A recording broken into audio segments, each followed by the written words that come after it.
Yeah, so Tindo is renowned as being the Australian, voice of manufacturing in renewables.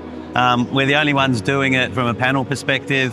It's really important to keep and have that IP in Australia.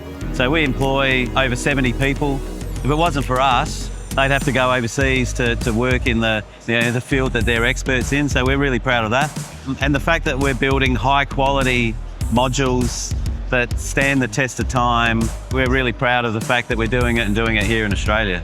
I can stand here and tell you all day how good we are and that we're the best available in the country, but having someone else say it for you is even better. We've got that from Desert Knowledge Australia, so government-funded test facility there, 40 arrays of different panels, and Tindo outperforms every other one there every day of the week.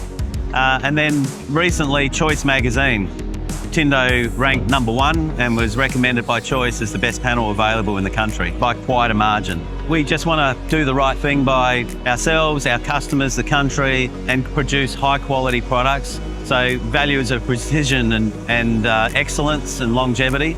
And those values are reflected in our new release, our new Walara Series of panels.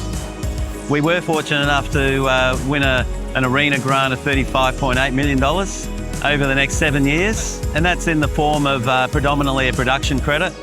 And so that's for every watt of solar we produce, we're getting paid by the federal government. So we're backed now by the government. So Tindo's a sure thing, and we're going to be here for the long haul. But it also allows Tindo to scale, to be more competitive in the market, to meet the market, meet the price point, and drive towards that gigafactory in the future. So yeah, we're 15 years old next year. I'd like to think that Tindo is going to play a really important role in the next 15 years of the renewable transition in Australia, that we're going to be scaling to that gigafactory, as I said. Now, if we're doing a gigawatt, we're providing probably 20% of the panels needed in Australia at any given time. That's huge. Yeah, huge for us, huge for the country if we can do it here and create that sovereign capability and that self-reliance. And beyond that, not just Tindo, but renewable manufacturing in Australia plays a huge part and a huge role. And it's great to see the federal government and the governments, putting some money behind that to allow Australian companies to participate in that transition.